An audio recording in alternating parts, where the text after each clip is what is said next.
I'm Diego Sanchez, COO of HW Media, and this is 10 Minute Talks. My guest today is Adam Carmel, founder and CEO of Poly. Adam, welcome to 10 Minute Talks. Thanks for having me. It's so great to have you. Before we dive in, could you give a 30-second introduction of yourself and Poly? Sure. My name's Adam Carmel, the founder and CEO of Poly. The business was founded in 2019, having been a user of a legacy pricing engine. And the idea was to build a next generation platform across the capital markets vertical and to really affect change and impact in the industry. You spent a decade as an originator and as a founder of a mortgage company, and then you decided to launch Poly. Why did you choose that entrepreneurial route in mortgage tech as opposed to sticking with the origination side?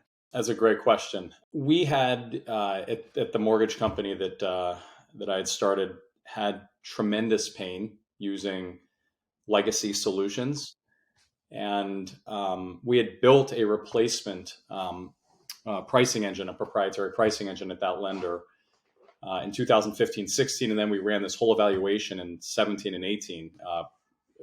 All the same companies then exist today, and decided that we thought we could build something that would really be special and game changing for the industry. And then we did a whole bunch of market analysis and discussions with the industry, and it was pretty clear to us that what we had built we thought was something that could drive a lot of value and really focus in on the customer partner.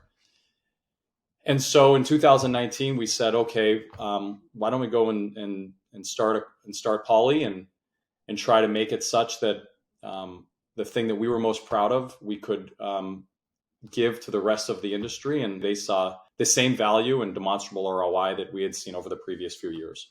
It was an interesting move because there were some large incumbents with pretty considerable market share.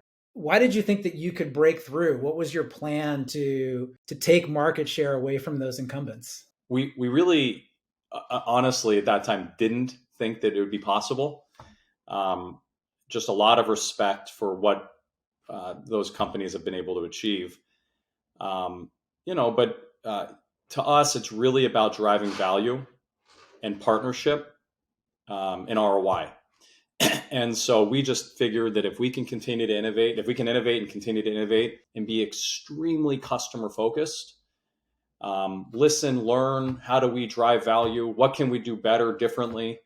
What can we do to make an impact that the rest would just take care of itself? So we don't keep score. We don't really care about market share and so forth. Like that's a nice thing to think about down the road. We're just really, really focused on being the best possible partner to all of our customer partners and the industry at large, actually. So client focus, I have to imagine that technology is another differentiator that you think a lot about. How are you differentiating from a technology perspective? Well, when we started the company, we identified it wasn't only just about the UI or the experience of the product. We really wanted to unpack the back end and create a system that would really be game changing in terms of creating a system that it has unlimited flexibility, configurability, scalability, and then being able to create a delightful and elegant experience for all of the stakeholders involved in the pricing engine and then throughout the rest of the capital market supply chain. And we thought that if we could do that, that would be a real value add for the industry and then carry on from there.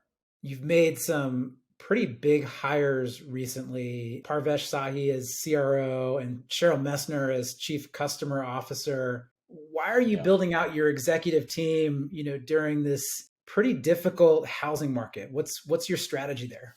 Yeah. Well, so first, we've been very fortunate to see really, really, really strong growth and momentum.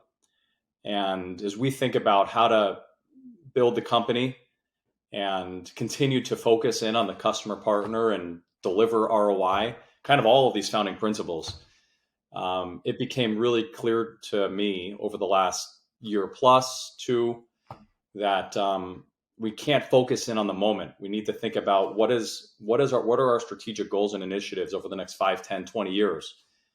And as the company has fortunately been able to scale, it became very clear that we needed to go deeper and become more focused throughout the entire customer journey and life cycle.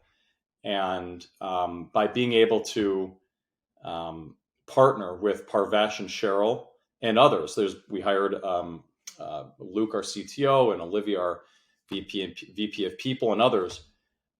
It has allowed for us to really become deeply focused in on every part of the business. Again, all so that we can innovate, deliver an amazing experience to our customer partner, and create feedback loops such that as they are giving us feedback, we are able to quickly execute on it, whatever that feedback is.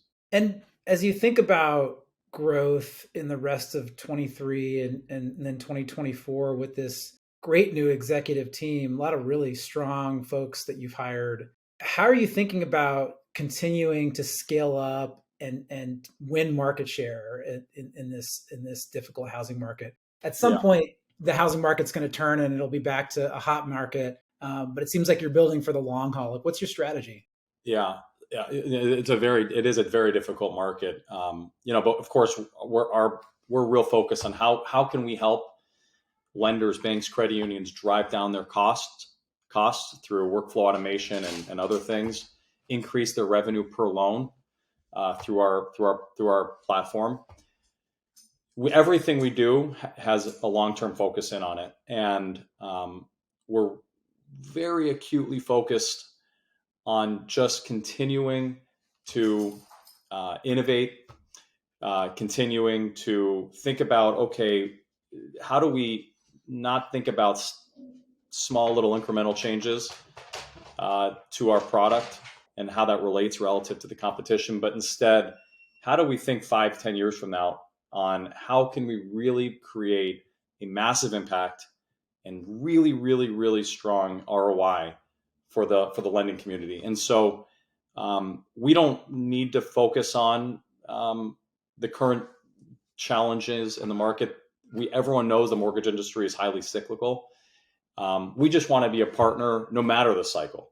So whether it's up, down, or whatever's going on, we kind of view it actually today. There's no better time to evaluate new cutting edge software solutions. We've been able to prove with dozens upon dozens of really successful implementations that we do really quickly. And we're just looking to solve pain. Our job is to be a solution to our customer partners and help them along the way. And we really view it as more of a kind of a partnership for life type approach. 100%. This is the time to be looking at tech. And the tech ecosystem in some areas is fragmented, and in some areas it's not so fragmented. So when you think about LOSs and POSs and even CRMs, there are some dominant players. How are you plugging in to those different parts of the ecosystem where there might be a more dominant player? We do what our customers tell us to do ultimately. So if they tell us, hey, we need to go get this integration done with XYZ marketing solution or CRM or point of sale or LOS, that's what we're going to do no matter what. So and we've got the team in both size and expertise to be able to do that and do it quickly. And we'll continue to do it. And so we just want to be a partner to everyone throughout the entire industry. Again, it just always goes back to we're told what to do and we're going to go do it. That's amazing. Love that answer. Adam, thank you so much for joining me today. Thanks for having me. Really appreciate it.